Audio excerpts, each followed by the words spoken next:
I'm Vincenza blank, and I'm a writer and an actor. Um, I've pretty much since birth, like I naturally just started writing scripts as a kid and making my cousins act in them and that kind of thing. Um, I grew up in Louisville, Kentucky, and I'm based in Los Angeles and also New York sometimes. And I've worked in journalism, but I've always mainly been a script writer. I had my first play professionally produced when I was in high school in a Young Playwrights Festival called Neon Green. That's really awesome. So, what made you get involved with SAG? Well, I am an actor too. Um, and well, also I was on the strike line with the WGA before SAG joined. Um, so, yeah, I am a member of SAG. I have done like national commercials and then independent films and things like that. But it was really like the moment of the Writers Guild, which is a strong union, and them being on strike. And as you probably know, it was like an historic moment for us to fight for better contracts than they had been on strike before. I'm not going to remember the right year. Maybe I think it was 1964, but that could be totally wrong. I didn't check that. Um, so yeah, that. So, what was your favorite project that you've ever worked on? You said you've been a writer, you've been an actor. Do you prefer acting? Do you prefer writing? Which do you kind of feel like you enjoy more? So I mean, it's interesting. I mean, you know how like we try to like rewrite our life, like if or maybe I know I'm not the only one. Like if I could rewrite my life, I probably would uh do certain steps differently at different moments. Um I I mean, I really enjoy both. I went to college first as a drama major, and then I got into the dramatic writing program. And actually, like the writer administrator that I was like interviewing with when I was like exploring the double major was like, "Well, I don't think you can do that. Like, make the credits and and I was like, I got kind of emotional about it, and he was like, "Well, you know, we'll see." And then, you know, I turned in my writing samples, and then he like bumped into me in front of the building. He was like, "Yeah, yeah, yeah, you're in. Don't worry, you know." So, I so kind of out of college, I did explore acting more professionally in theater and but in a way I wish I had done more. I had explored writing more professionally sooner and kind of done like Sam Shepard's one of my heroes, kind of done I'm in a theater company here in New York. In New York, I was in a theater company, and when they did do some of my short plays, the artistic director loved them, and I kind of wish I had taken more advantage of that. Like he was, you know, and kind of explored that route more of just like, you know, who knows? You never know what would have happened. But so that's kind of the answer to that question. Oh, but I should skip ahead and say, when I was in LA, I was pursuing acting more. And then once I started pursuing writing, I definitely made higher contacts faster. And I now do focus on writing more, even though I have a. Well, I mean, you got to follow your passion, and if that's what you're really passionate about, and that's where you find success, go for it. So, what projects have you been working on recently? Has there any been anything that you've been working on recently, or anything big coming up soon? Yeah, I'm kind of got like what I call like two lanes. So um my second lane, I'm working with a writing partner, and we both call it like our second lane.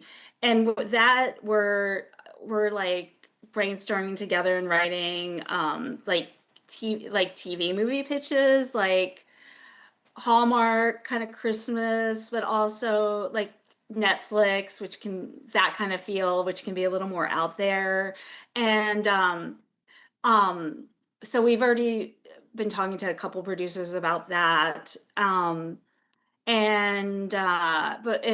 we're still finalizing some of those. And then the main thing that um well, I guess there's two main things. I have a supernatural comedy that is like done, but and it's been done, but I just have to do like those final tweaks of like editing a few pages off and just tightening it a bit, which like takes longer than you think, because it's not just like you go in and slash, like you have to like, think it through and make it work the best.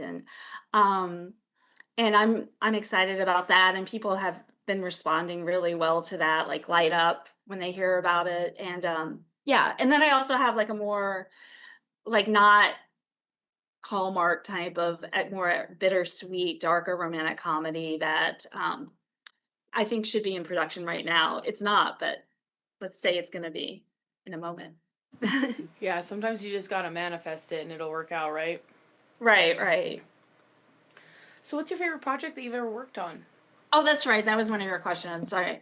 Um, God, that's a cool question. I mean, as an actor, I was in this like independent movie called Pox, feature film that this New York artist Lisa Hammer, who's been a musician and a filmmaker, like she had like back in the day when it was like public access, she had like a show on New York public access and stuff like that.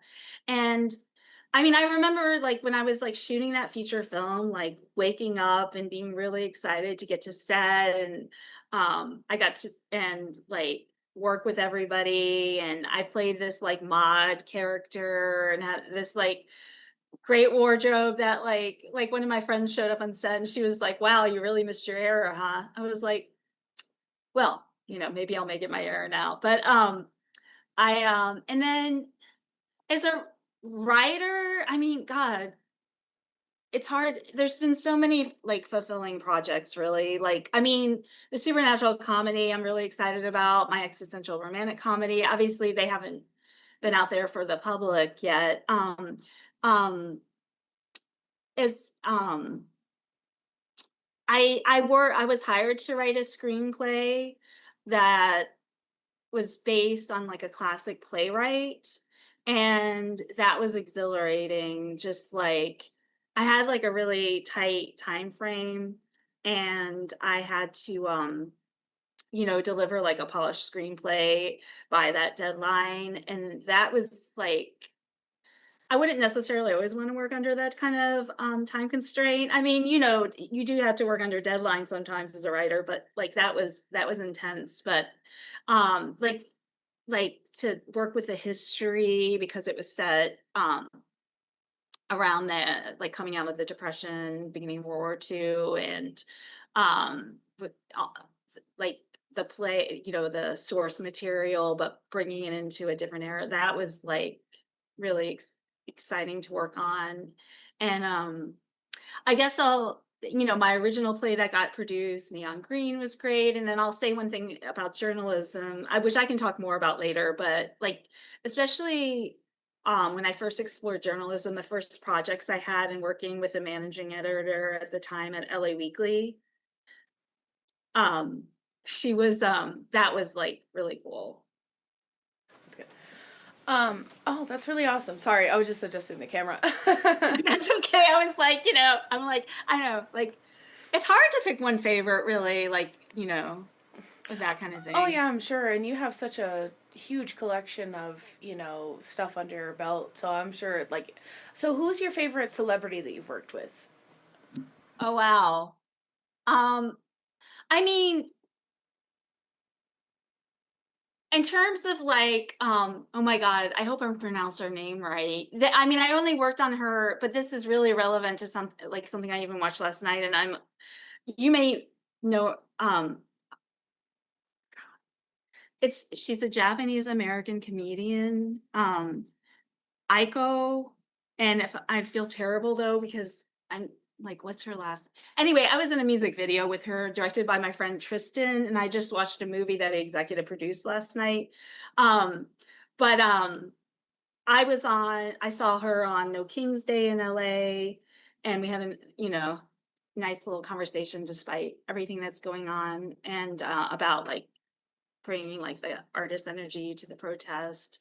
Um, and um, I mean, I haven't worked with like a lot of like super known celebrities, but she actually came up recently in conversation too, because like my friend's friend manages a space in New York, and he was showing like how she was coming to do her stand-up act.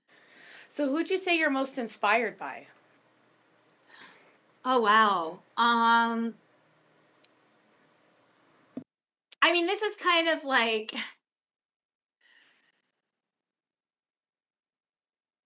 I mean, like I already mentioned Sam Shepard, obviously from a different era. Like I had this image of like if I could go back, I could be like the modern day of my era kind of Sam Shepard, female Sam Shepard coming, like the way he like um wrote these like very kind of genre great plays and then also had this good acting career, solid acting career and um but in terms of people more current I I man, I should like I don't know why I'm spacing out. I mean, I'll say this though, in terms of like your question before, like I met Ryan Gosling in LA once, and he like just with like mutual friends, and he was he was a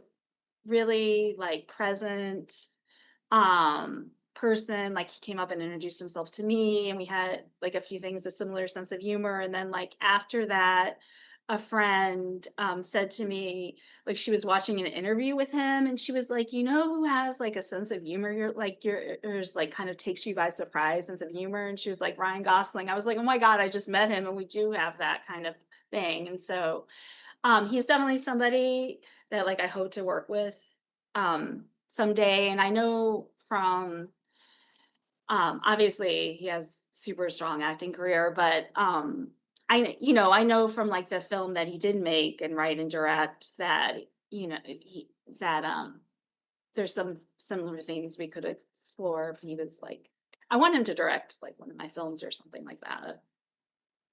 He just has like a presence. When I met him actually in person, you mean? No, I'm just saying, Um, like, does he just have like a presence to him? Yeah, I mean, in person, he was, obviously, like anybody you just meet once, it's like, and also, I wouldn't, if it had been a bad experience with whoever, I wouldn't want to judge somebody by that either because you never know what someone's going through. But yeah, he just had a really nice presence. Obviously, he has this like sense of humor that I can relate to. Like you can see it. You can see it in his acting in certain roles, but also like in some of his interviews and stuff. Um, a little bit like I don't know, like my friend said, takes you by surprise, a little quirky. Like, when I saw him in Q&As a couple of years ago, Greta brought up that kind of thing where he would like spitball this stuff, and she was like, he just like comes up with that all the time. Yeah.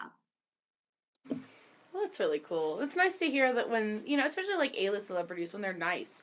Because there's a lot of A-list celebrities that are jerks. So it's nice to hear when somebody is actually like a genuinely good person in Hollywood. Yeah. Especially because he's been in Hollywood for so long. It's nice to hear that it hasn't tainted him. Because he's been an actor since he was a child. Like, I think he was on the Mickey Mouse Club with Brittany and Justin. Yes. Yeah. So He's very definitely. talented. He's very talented. Like in my opinion, he was a better dancer, actor, singer than Emma Stone. I think he should have gotten an Oscar. Yeah, and I mean, I never got to see him, but he used to like have his like have a band and stuff when, before, and then his acting career got too busy, Right. according to his music manager who I didn't meet. But like, yeah, yeah. Well, I'm talking I about think like maybe in the La La Land. Like I felt like he deserved the Oscar more than Emma Stone. You know, I thought he was better. I personally thought he stole the show, and I thought he was better. And I was surprised that he didn't. I don't even think he got nominated. Did he? yeah, I don't know if he got nominated for I don't think that. he did. I I don't think he might have recall. gotten nominated for a Golden Globe, but I don't think he got nominated for an Oscar. And I thought that was really sad because I was like, I thought he was better than Emma Stone. I thought he really stole the show, and I thought that he was like, he was the main lead. You know, really like for me, I sympathized more with him, and I don't know. I thought Emma Stone was good, but it's just like she's just not as natural as him. Like the way that he dances and stuff, he's like Gene Kelly. I mean, he was amazing. I was really impressed with his tapping.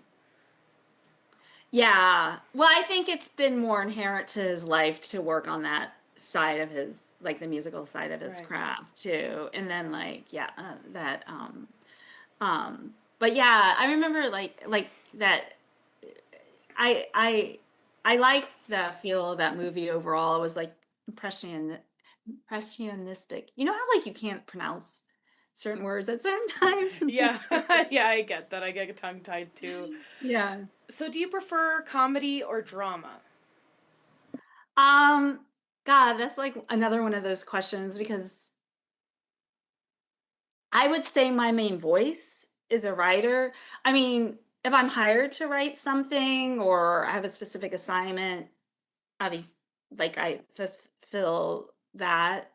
Um, but like my main voice is kind of a bittersweet, darker comedic voice.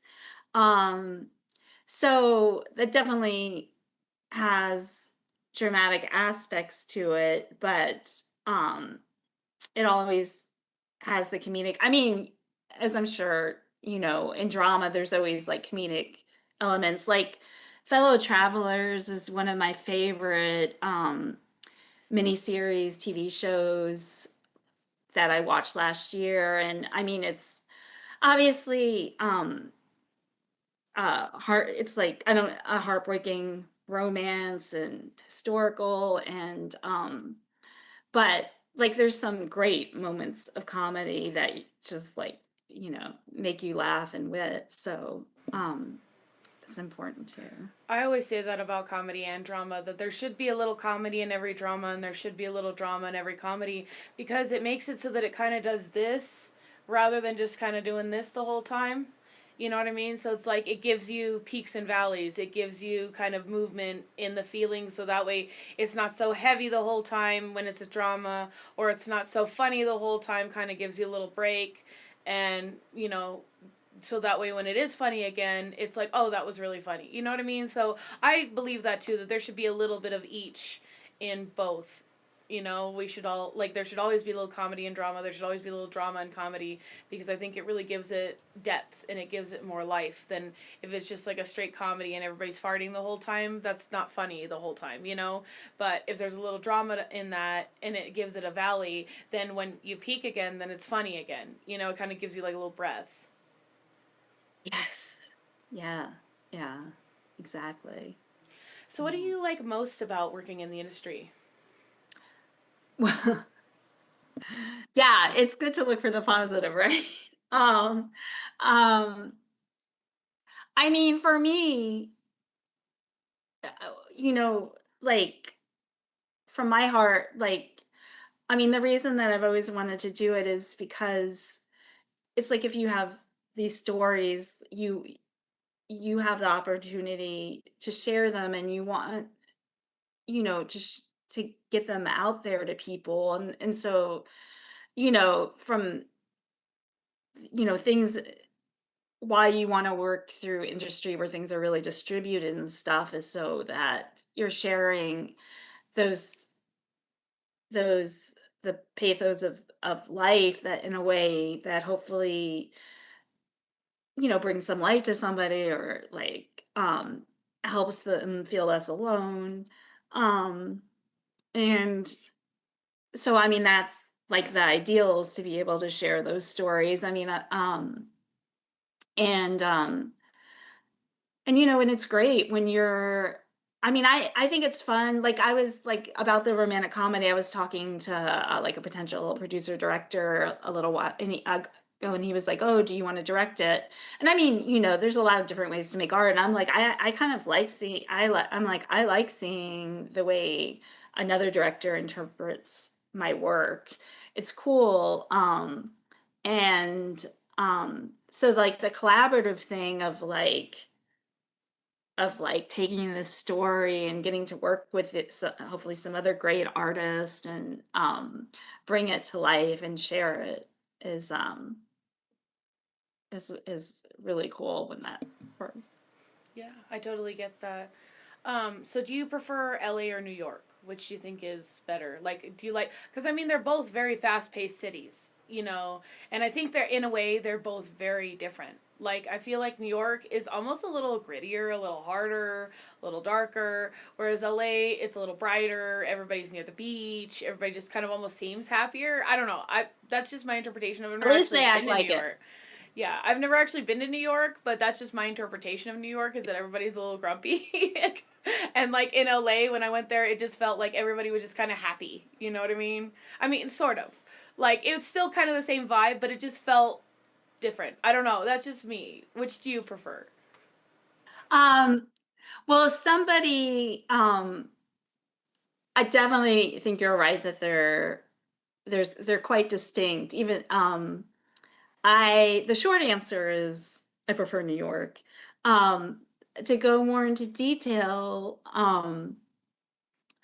I New York, actually, I would say people are more open and um there's more I I don't know, it's easier to connect with people in like a more open way. Um LA um is yeah, I can see where you think people seem happy on the surface. I think there's a lot of there's something about that city, which probably isn't that surprising, that breeds more insecurity. And I've, as a highly sensitive person, sometimes it's been very challenging for me. Um, um, I mean, I mean, there's other things going on in LA now that my heart goes out to, and there's also a lot of great people in LA, helping others out who are um, being put in a very difficult situation. And so, there's obviously some incredible people in LA.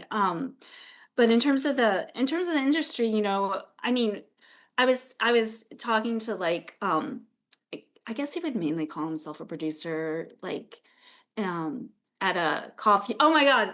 Anyway, oh, this is a little tidbit, but I'll tell you after. Like I was at the coffee shop outside the Vista, which I don't know if you know, but it's this historic movie theater in LA that Tarantino bought during the pandemic. The owner before, I don't know his name, but he was awesome too. He used to like dress up for like big premieres and stuff. But I'm glad that the theaters, saved and that Tarantino. And so anyway, we were at that coffee shop and he was like, we want, I mean, I want LA and the Hollywood to survive, and I want the studios to get back to developing. And anyway, I'm going off of a more off of a tangent versus the LA in terms of the Hollywood thing. But LA, New York, y- yeah.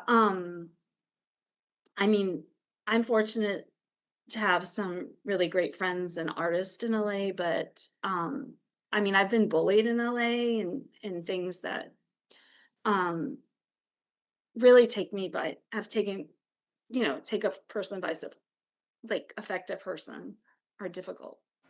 Yeah, I totally understand that. I had actually kind of a similar experience when I went out to LA, actually, when I met you. I'm I kind of, sorry. oh, it is what it is. You know what I mean? I totally understand what you're going through, though. I really do relate to that in LA, just feeling alone, feeling like there's so many pretty people and I don't necessarily fit in here. And, just the way that people kind of act. So I totally understand that. Like I said, I've never been to New York, so I don't know what the vibe is. Just from what I've seen and what I've interpreted, everybody seems a little grumpy. But it's like, yeah, I mean, I'm not sure. I'm sure there's that's an aspect because um sometimes it's kind of like an amusing grumpy though. Like I was like one time I flew in. I also have to say I've come to New York my whole life. Like my parents are from New York and they met in New York. So as a little girl, like I was like visited deep in Brooklyn like my whole life. I I was like landed from LA and probably LaGuardia or something and got on this bus and that that took us to Grand Central Port Authority and it was like one of the and the driver was like, "All right, if you're getting off, get off. If you're staying on, stay on." It's like, it was like such a New York like welcome. Like, so in New York, they're just kind of more straightforward, whereas like in Yeah, the yeah. LA, they're a little Like more plastic and fake. like a character. Yeah, yeah. Gotcha. Yeah. That's cool. I Yeah. respect that more too. I'd rather somebody just tell it to my face than like smile and then go talk bad about me behind my back. Yeah, definitely. But I want to say there's like a thing that comes up a lot and just obviously I'm speaking as myself, but like that people are like, yeah, I mean New York like they just tell it like it is and I'm like I get I mean, but I'm a really sensitive person. It's not like I mean I don't I I mean I feel like in New York, I mean it is I'm trying to stay away from the word genuine because there are genuine people in LA, and of course there's a lot of but like, um, yeah, like you can trust people more in New York to a certain extent. I mean, not that it's a utopia, but like definitely like yeah. Mhm. So right now, are you in LA or are you in New York? I actually am in New York right at the Oh, moment, okay, in gotcha. Brooklyn, on a hot day in Brooklyn. Really nice. Well, you guys get snow up there though, which is nice. I live in New Mexico and we never get snow here. Yeah. I love snow. Have you ever seen snow? Oh yeah, I used to live in Colorado. Oh, So okay, I yeah. love the snow. Like I'm really sad that we don't have snow here because I love the snow. We used to get 6 feet of snow and we'd have like a balcony in our on the backyard and we'd jump off the balcony into the snow because it was so high. I loved it. Oh, that sounds so fun. I actually love snow too. Like, I think partially, and like in New York, um, it's kind of cool because it's with the city. It's like you can always kind of trudge to like a bar or a deli or something. You're not like totally clucked off and you see I mean, obviously, it's not the easiest thing, but you see people, like, carrying their pets outside and stuff, but, and I grew up in an area that didn't that sometimes got snow and didn't always, and we got snow days, not like, the upper Midwest, like, they don't get snow days because they have, like, the hardcore equipment, but like, I associated it with some cool things. That's cool. So what do you struggle most with in your career? Oh god, um obviously it's a challenging career and it's not like you can feel like there have been times when I've had um I mean I've also been set back by like personal things and some health stuff some at that at certain times or I think I would be in a different place and then like I mentioned before some of the like I wish I had pursued things a different way but struggle you know, it's for one thing, you feel like I had somebody who worked at like a studio executive who championed my writing. Like that's just one example of something that happens and you feel like you're about to really like break out and then something doesn't go forward. And sometimes you feel like you're going back to like step one or at least step one and a half or two. Um and so definitely if you it's and it's like I put a lot of time and heart into my work even like things like TV movies which definitely like can write faster um it's still like thoughtful in that particular genre and and, I mean, that's one of the things with the unions, it's to help us get paid and hopefully have decent livings because we all are hard workers and professionals, and there's a lot of work we put in which isn't really remunerated. And then obviously like access, you know you had like the perseverance that you have to have. I mean, there's so many story like my romantic comedy when it hasn't I mean, it hasn't been widely read, but I did meet like one independent film company, something that read it, and they were like kind enough to like send me the coverage. And they were a company that had done like a film with Amanda Seyfried.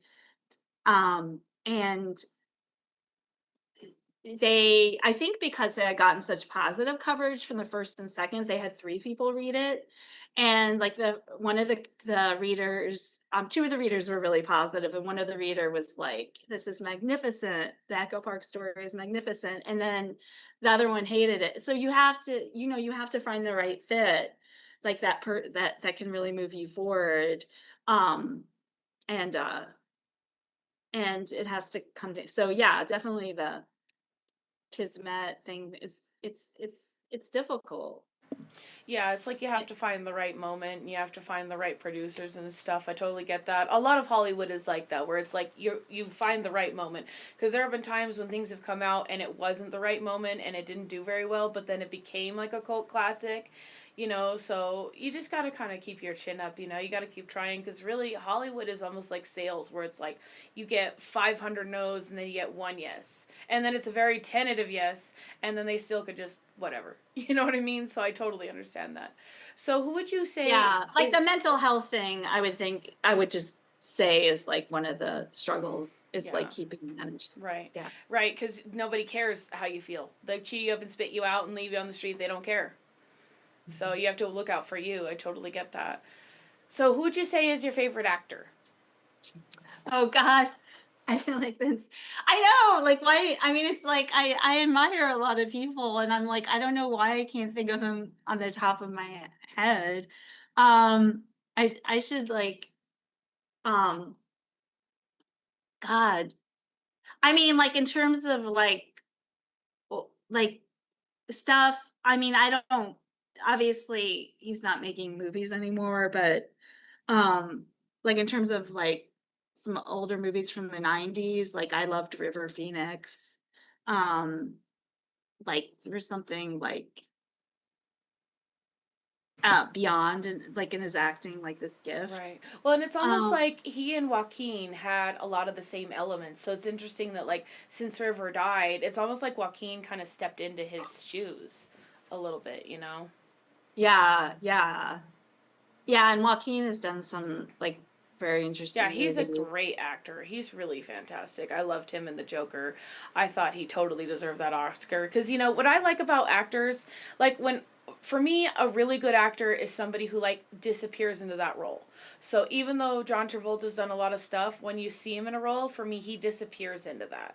And that to me makes him a really great actor. And I like that about Joaquin Phoenix because, like, yeah, you see that he's Joaquin Phoenix, but at the same time, he's Johnny Cash.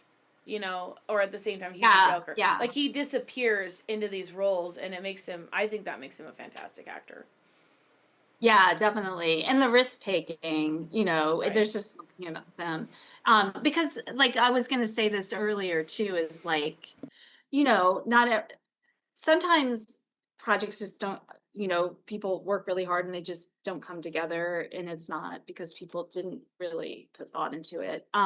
Sean Penn is somebody that disappears into his roles too.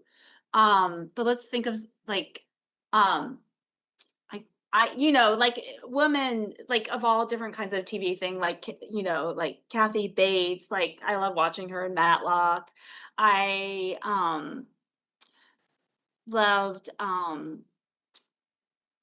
God, this is something like I have to have more on the top of my head. There's just, like, so many actors. Yeah, yeah, but then, it's like, there's a lot of actors that have really moved me in the moment and I need to like, um be more on top of keeping that like that. No, that's okay. Because I mean, after a while, it kind of becomes a blur because there's so much content out there now. So it's hard to keep up. Like, for me, it's hard for me to find a show that I haven't watched 500 times because it's so good. Like, I keep rewatching Dexter. I don't know about you, but like, I love Dexter. It's so good. The new series is awesome. I really like, I think it's funny. For me, I have this theory that he's an immortal vampire. Because how else would he survive being in a hurricane? Like, it's just, it defies logic. So it's just like, if you kind of, take that out of it and like, whatever, he's an immortal vampire or something, then it's like, okay, this is an amazing story. Michael C. Hall is fantastic as Dexter. I don't think anybody else can play Dexter the way he does. Just stuff like that for me is like what makes a great story, what makes a great character is when there's great character development and when there's great story development. You need one or the other or both, because if you don't have one or the other or both, it is a crapshoot. It just sucks. It's boring. I feel like there needs to be a drive for the character and there needs to be character movement, character growth, because like in Game of Thrones, like Tyrion Lannister, he went from this kind of spoiled rich jerk to this really great leader. You know what I mean? Stuff like that, like to me, makes a good actor. Like the way that Peter Dinklage played it flawlessly. I mean, nobody else could play that part. That to me is what makes a good actor, what makes a good story. So, I feel like that's what you write a lot about, with your stories. Like you want to drive the characters, you want to have something for them to grow with, because if there's not any growth, then what's the point, you know? So, Yeah, yeah. I mean, in different genres and different mediums, like kind of call for a different kind of like um um arc and character growth, but definitely like um I yeah. well, so the journalism too. Like, what do you do with journalism? Are you like a magazine editor? Are you a writer? So basically I decide just to really my initial thought was just to explore another income stream for writing. And so I like researched how to write pitches for periodicals, and I wrote a couple up. And I, I, I sorry, I'm like sometimes like my mind thinks so many thoughts at the same time. So I had sent it to the LA Weekly and probably some other places, one of the pitches, and it was like this general email. And I said to myself, like on a Thursday um, evening, I was like, you're gonna wake up Friday morning and you're gonna call them because it was like a story that would be a good fit for them. Obviously, that's fine. And then I was like, you're gonna call them and ask them the best email to send it to. So I did that. I woke up that Friday and I sent in one of the pitches, and by that afternoon the managing editor had like written me and be like, I would love this story, and like given me like it's do this and then this, which is like obvious. It's obviously a lot different than the movies. It was kind of nice to have this thing where like it's going to go into the public in like a more immediate um, but yeah, I did music journalism too a little bit, but mostly I was a writer of more I guess cultural stories, though I did have a cover story that involved um um pharmacies, community pharmacies that involve some political things because the corporate pharmacies, it's never enough for corporations. They're trying to kill the community, smaller pharmacies with the way they can control certain things and why so yeah, definitely dealing with some things of health and stuff, but yeah, I don't do it a lot anymore, and I and like it was never my main thing. First of all, I kind of decided realized at a certain point it was like it was very fulfilling. I had some great, but it was holding me back from my script writing at times, like just time wise. Um, And then and then sadly the things that have happened with journalism, which is troubling. And I mean, it's really important that there are journalists that are, still out there doing investigative, fact-based work. And but it's not like my main thing and that kind of thing. So yeah. Um, So you said you were an actor. You said that was kind of your first thing. Did you go to school for acting, or did you go to school for writing? What degrees do you have, if you don't mind me asking? sure. I have a BFA in drama, and then I also was in the dramatic writing program at Tisch NYU. So it's Asuko, and I'm Oh sorry. yeah, I know who you're talking about. Yeah, I love her. She's funny. Yeah, yeah, yeah. And yeah, I was in a music video with her. So that my friend Tristan directed, who also is the executive producer of Cora Bora, that's on Netflix right now. And so, which I watched last night and was really like moved by that. So, but yeah, in terms of acting, I mean, I've always been both. I just, at certain times, like, I really decided to put more of my time into pursuing acting, I guess. And um, like something that people who don't, know the industry, like as an actor, I would get sometimes like a somewhat decent agent. But that doesn't mean you ever get good auditions for recognizable TV and film work. Um, yeah, I mean, you can just not get those auditions at all. And um, even if you're, still trying to put yourself out there and obviously doing some independent work, yeah, there were definitely times when I got an agent and I was like, all right, they're excited about me. We're really gonna get out there. And then it's like, yeah. And then they just take you for a ride. Well, no, I'm not necessarily blaming the agent. I mean, there's only so many slots that they call people in for. But um yeah, I mean, there's different levels of agents and how they work too, sure.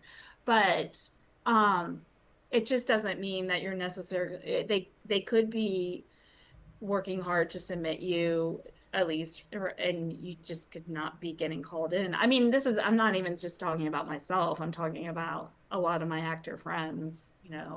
So it's not that you're not booking roles. It's a lot of times you're not even being considered for them. Well, And sometimes it's frustrating because people are like, "Oh my God, you would have been great." And you're like, "I know, I really wish I'd gotten to read for that." well, sometimes it's hard too because they're looking for a specific thing, and a lot of times when you don't fit that, then it's just you're just not right for the role. You know, like even with what's his name, Tom Hiddleston, I think is his name, where he went in, he tried out for Thor, and they were like, I don't know. So then they gave him Loki because he fit it better. It just kind of depends on how you fit the part. And also, a lot of times I think they are looking for names more than they're looking for fresh faces, because names sell more than fresh faces. So I think that's a big part of it is that it's like, well, you have to become a name, but how do you become a name if you don't get any roles? Yeah, yeah. And I also think, I mean, sure, there are people that have certain um favorite actors that they want to see in everything, but I actually think sometimes they overemphasize that, whereas like a good story, if you promote a movie, and I I don't think for every project it's always as like important as they think. Um, you know, so Well, that well, again, it doesn't matter who the actor is as long as they do the acting well. Because in my opinion, there's a lot of actors out there that you're like, ooh, why did they cast them? You know what I mean? Like, and then you go, oh, that person could have been cast by somebody else, and here's the actor that was up for it, and I'm like, ooh, that person would have been better. Like for me, in the movie Les Mis, because I'm a huge Les Mis buff. I love Les Mis. That's my favorite musical. It's amazing. I thought that Russell Crowe didn't fit. and I thought that Amanda Siegfried, I did not like her as Cosette. I thought she was a terrible Cosette because like I've seen Cosettes who are. I mean, I thought she was good at being kind of doe-eyed and sweet and everything, but it just felt like she couldn't hit the notes. And I think that's really important in casting, especially with like Russell Crowe. Like for me, Javert really can steal the show. Like it's not always Jean Valjean who's the star. Like sometimes if you get a good Javert, they steal that show and you're like, wow, Javert. But Russell Crowe was just awful. Like he was just terrible. And it's like, if you're going to get a name, like I mean there's so many actors out there who can sing, dance and act. So get an actor who can sing, dance, and act. I don't understand. Like, if you need an actor who can play the violin, you know how many actors can probably play the violin? Why can't you get an actor that can play the violin? I don't know. For me, it just frustrates me because like there's so much talent out there that they're not utilizing because they want to put Yeah, somebody I mean who's like that's recognizable. definitely like that kind of example, like is like an example of sometimes when they'll try to force a certain kind of name talent into something when they may not be the best, when there's somebody that really could, you know, fit into that and really be strong and like play the violin like a professional talent, and then they get somebody that's just kind of like yeah. But I've never seen Les Mis the movie, so I guess I'm glad I haven't. But um I mean I have I worked at a restaurant once where like the pianist would sometimes play master of the house, like is like the movie, and I was like, I'm getting kind of addicted to this. Like I would just start wanting to be like, I'm not a good singer, by the way, so I probably shouldn't be cast in musicals, but but I was like master, going around, and then so I was like, it can't just be me. Like, is this something that happens to people? And then I looked it up, and it was like in a Seinfeld episode that George Costanza was like addicted to that song, and he couldn't stop singing it. Well, yeah, well, that's what I'm talking about, though. Like, with Les Mis, it's just so classic. It's so good. And I mean, I'm such a dork. Like, I saw it when I was 13 in London in the Queen's Theater, and it, like, changed my Wow. life. They had this huge turntable and the big one, and then they had three on top of it that were spinning. It was incredible. It was like the direction, the acting was fantastic, and like I said, like Hugh Jackman was great. Samantha Barks, who played Eponine, was awesome, but she had also been playing Eponine on stage for years, so she had that role down, and she was great. I loved her. Who's the Eddie Redmayne who was Marius was good, and Hathaway was good as Fontaine. But, it's just like when you put these great actors and then you put these other actors who kind of are like, why'd they cast them? I feel like that happens a lot in movies. Like, there's a lot of times where it'll be kind of an ensemble cast, even not just for a musical, even just for any kind of ensemble cast. And they pick these people based on like their names and stuff, and you're like, they don't really fit. Like, I feel like somebody would have fit better. Or I feel like they didn't really fit into the group. Like, they didn't really have a great dynamic. They didn't have amazing chemistry. Like in Hairspray. I thought that movie was pretty well done. I didn't really like John Travolta as the drag queen just because I'm also like, I know the roots of it. Like Divine was just so good. Like she could sing, dance, and act. She was fantastic. And John Travolta I felt like didn't really fit that because he wasn't actually a drag king or drag queen, whereas like Divine was a drag queen. Like that's what she did. And so, it felt a little unnatural. But like the girl who played Tracy Turnblatt was good. I actually did really like what was her name? Amanda Bynes as the best friend. I thought she was cute. And then Zac Efron, he can sing, dance, and act. So it's like they cast him in a role that he can. It's like why not just cast actors that can sing, dance, and act? There's so many out there that are Broadway dorks like me who can do all three, and at the same time, because like sometimes when you are singing you do have to act. There are times when you're singing and you have to cry, and it's hard. And it's funny that they cast like Angelina Jolie in a Marie Callas movie, because Marie Callas was a very classically trained, talented diva opera singer who came out in like I think it was like the 50s and 60s, but she's like the queen bee soprano. And to cast Angelina Jolie, what? Like it was insulting. You know, it was insulting because they had to auto tune her voice with Maria Callas. And it's like, get a soprano. You know what I mean? Do you know how many sopranos could probably sing like Maria Callas and be Maria Callas and really embody that? You know, like when Renee Zellweger did Judy Garland. I thought it was great that she actually sang because she didn't necessarily sound exactly like her, but I felt like she really embodied that character, and I liked that they used her voice and that it was actually her voice. You know what I mean? I feel like Hollywood tends to kind of just like, oh, well, let's just cast this actor. We'll just auto tune him. It's fine. It's like, we do know the difference. We, as the consumers, know the difference, and a lot of people don't like it. You know what I mean? Yeah, and I mean, and for that kind of thing to work, it really has to be the dynamic of the characters in the story, like working together. It's not just like throwing people in there just because whatever their name or their hotness at the time. What about all the If you want, reboots? What's with all the reboots and all the reinterpretations, and why do we need another Superman? Like, I don't understand like why they keep trying to bring back all this stuff and tell the exact same story. Like we have three different interpretations of Spider-Man and they're all the same movie. It's like, what's the point of that? I don't understand why there's not any originality anymore either. You know? well, I mean, there is a lot of originality, and that's why, um, I really try,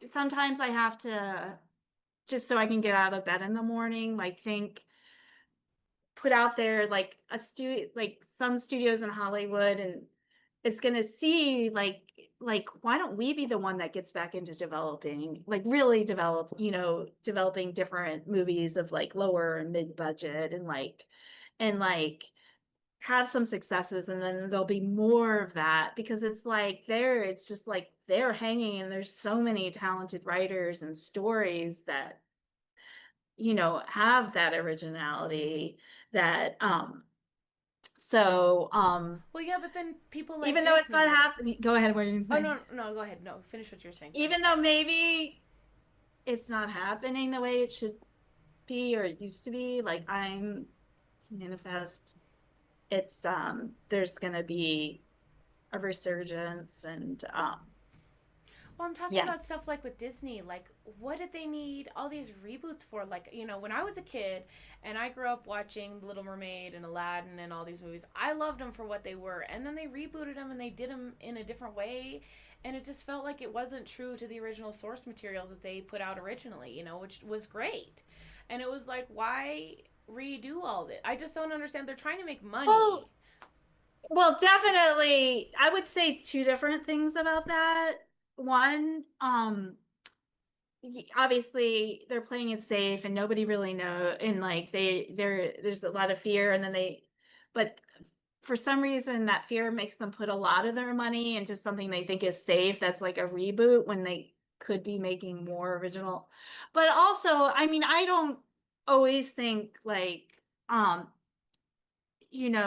I think there can be different interpretations of certain classic stories, and it doesn't mean that the original needed to be redone. There could be a different way to say or express. I mean, if somebody more on stage has done like Shakespeare, because it's in the public domain, people have done so many things with that. And I've definitely worked with that myself, both in terms of developing stories off Shakespeare and like acting in some of those. So, yeah, that's like the more creative side of that. But the reason they're doing it a lot is not necessarily for artistic, or they think the story needs to be told this way now for this audience, to be shared. It's a lot of like,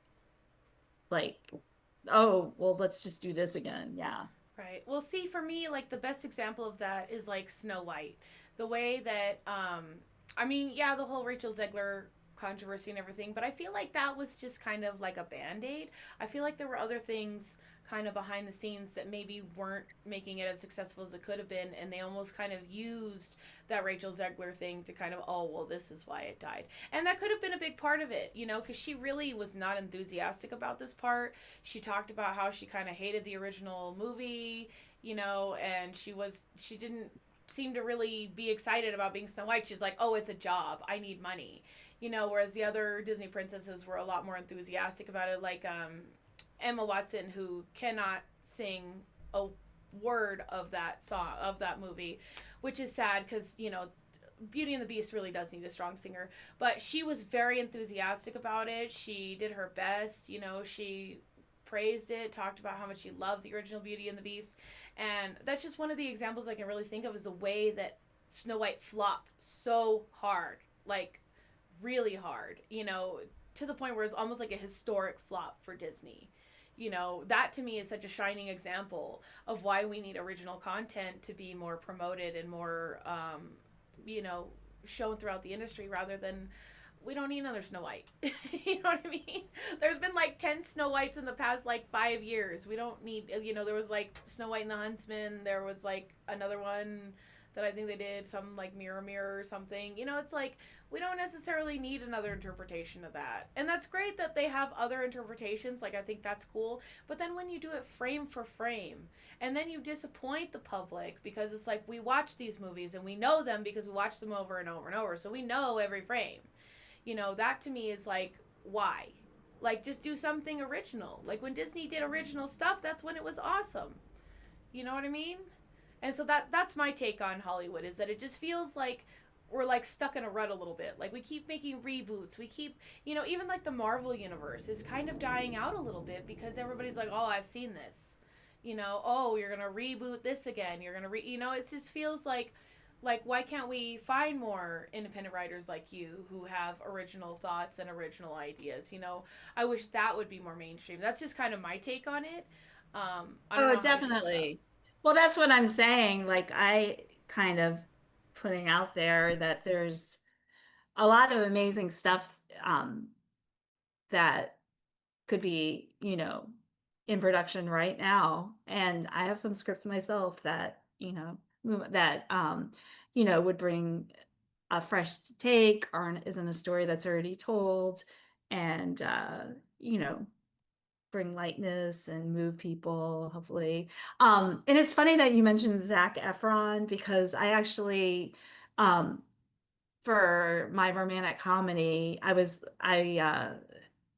he like was looking at him for like the lead, because he's been involved with some environmental stuff, and my darker romantic comedy has it's not like over the head, but it has like an environmental aspect, because the lead guy is like really into birds and like what's happened to them because of climate change, and that's like a major aspect of the story. So it's got like magical realism and then an environmental aspect that's very pertinent. Yeah, I do really appreciate stories that are told, that reflect our real world. Like Don't Look Up. I like that. I thought it Oh was yeah. really original. I thought it was fantastic. It was well acted. You know, I love that it was something that, like, it really made us think. Like, you know, and it was definitely like a dig on our politics. But in my opinion, I feel like both political parties are kind of saying the same things, just in different ways. And it's very much like they're just yelling to see who can be the loudest, and nobody's looking up and realizing that there's a comet about to hit us. You know what I mean? And I think that that to me really rang true. And I really like that as a story. Like I said, I like the actors, I like the characters, I like how they kind of grew together. You know, like Leo kind of started out as a jerk, and then realized that like his family was kind of the most important thing at the end. You know, I really like stories like that, where it's like it makes you think and it makes you feel something. You know, because that's what art should do. Art should make you feel something, even if it's weird, even if it's gross, even if it's not good. Like, if it makes you feel something, then I think it's art, you know? And in my opinion, Hollywood has kind of lost that. It feels like it's more just a money making machine now. And in a way, they're kind of losing money because the streaming services are taking over. Nobody's going to the box office anymore. I mean, not really, a little bit, but not Well, I like think what the it box was. office is up this year actually, which is good because we want it to do well and we want people to go to the theater. And I mean, obviously, in the way things are currently, some movies do more go straight to stream. And but yeah, Don't Look Up was great. It was sharp. It was funny. Original. It made us look at ourselves. And this is like also something from like I think 5 or 6 years ago. But like when you were asking me about favorite actors, like I love Taraji Henson and Hidden Figures was something that you know, from relatively recent history that showed us how things were. And I think those stories are important too. I was just watching something the other day where I think it was a journalist was saying how like a lot of like he meets white Americans all the time who didn't even know like redlining happened and don't know all these aspects of what Black Americans have gone through. So if you can tell those kind of things in a story that help you relate to your fellow um, citizen and human on this earth, and I think yeah, art and a lot. One of the things art can really do is empathy and showing you like what it is to walk in someone else's shoes and kind of experience that, even if it's not the experience of your own life. Yeah, well, and like I said too, the way that like Don't Look Up was original. I like that it was like an original, like totally out of the blue. Like, nope, somebody just thought this up. You know, that's what I love about art is like when people have all these ideas. Because I've worked with a lot of artists too, and like you said, sometimes they'll interpret things differently than you did. And you're like, I didn't even think about that, and then it makes Yeah. it better because the collaborative idea and making these stories kind of come to life, I think, is what makes it art. And so when you lose that element and it just becomes like a machine, it's like I think people feel that a lot more than Hollywood wants to admit. That people really feel that when it's not original and it's just purely to make money because there's no life on screen. And when it's original and people are really into it and it's an exciting idea, it feels different. Like you said, you feel like you're put in that person's shoes. You're put in that person's perspective. You get to live somebody's life that you never thought that you'd live because that was not your life. And that's what I love about movie making and art. I think it's more fun when it's original and when you get into the story, when you feel that character's emotions, and when you're on the journey with them. Yeah. And I want to yeah, well said about being on the journey with them. And so let's put out there and I did want to say something about independent film, which, has existed for a long time since movie making basically happened.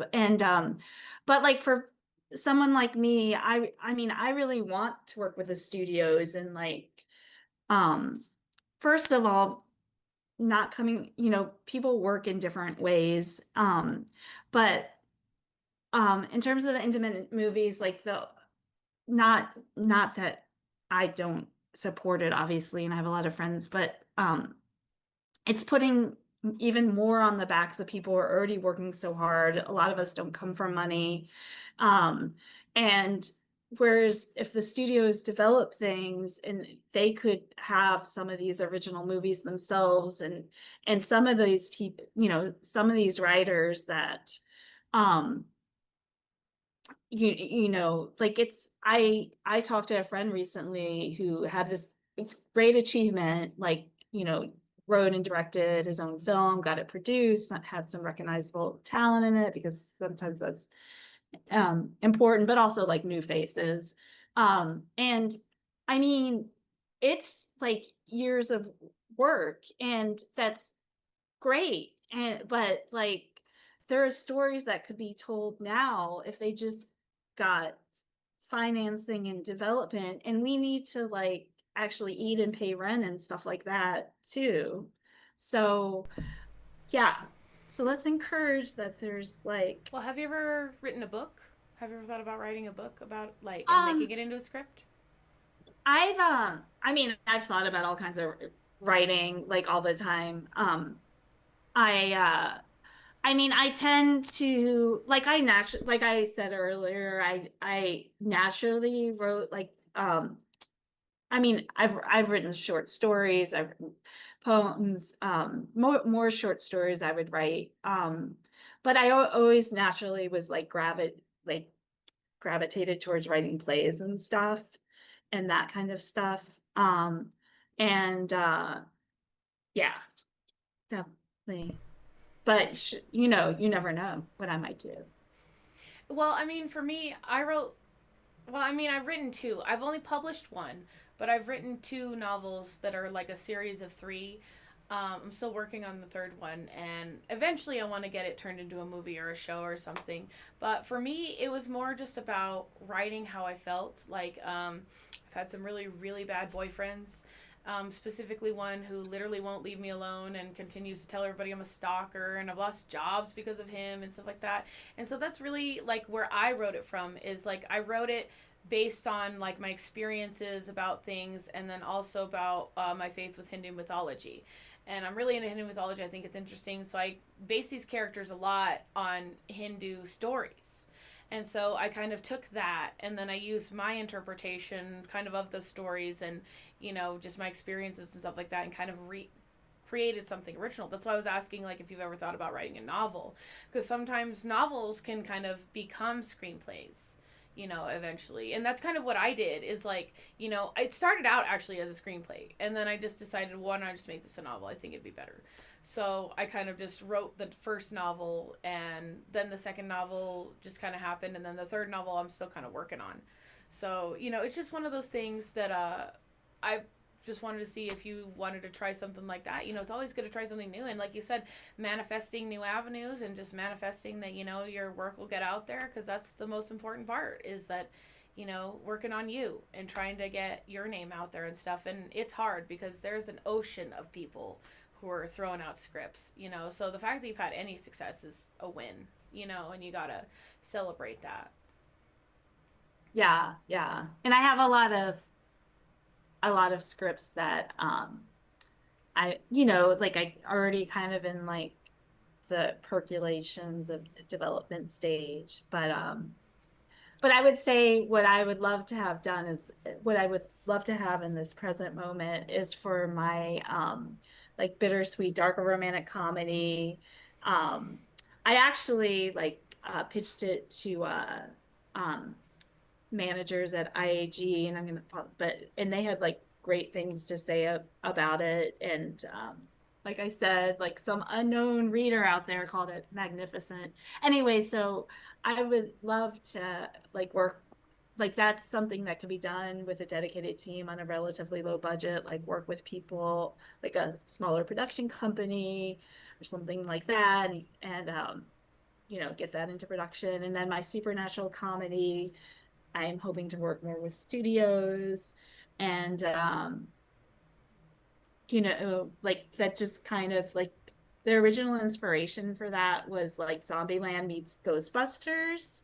Even though actually the storyline's not so much like either of those, it was just like something fun with some depth behind it. And yeah, so So yeah, let's just keep manifesting good things, putting it out there, just doing your best, and that's gonna be the way to get there.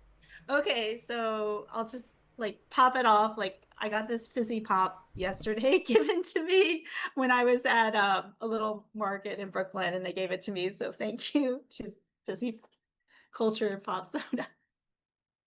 And yeah, hopefully I'm Vincenza Blank and I'm a screenwriter with some great scripts and hopefully next time I talking to you it'll be because like All or None, my supernatural comedy that tells the story of these supernatural ghost nuns will be out there in the public and we can celebrate that and and uh and keep writing, do your own writing, fact check, be thoughtful and kind. I mean, I'm not trying and yeah. This is a really quirky ending, but that was Yeah, my you know ending. what? We're manifesting good things, right? Next time I talk to you, you're gonna have your supernatural comedy. It's gonna be all over Netflix. It's gonna be the #1 show. We're manifesting that right now. Yeah, Phil. There we go. Well, thanks so much for talking to us. You've been great, Vincenza. I really appreciate all of your knowledge and all your stories and stuff. It's been really awesome. Thanks so much for coming today.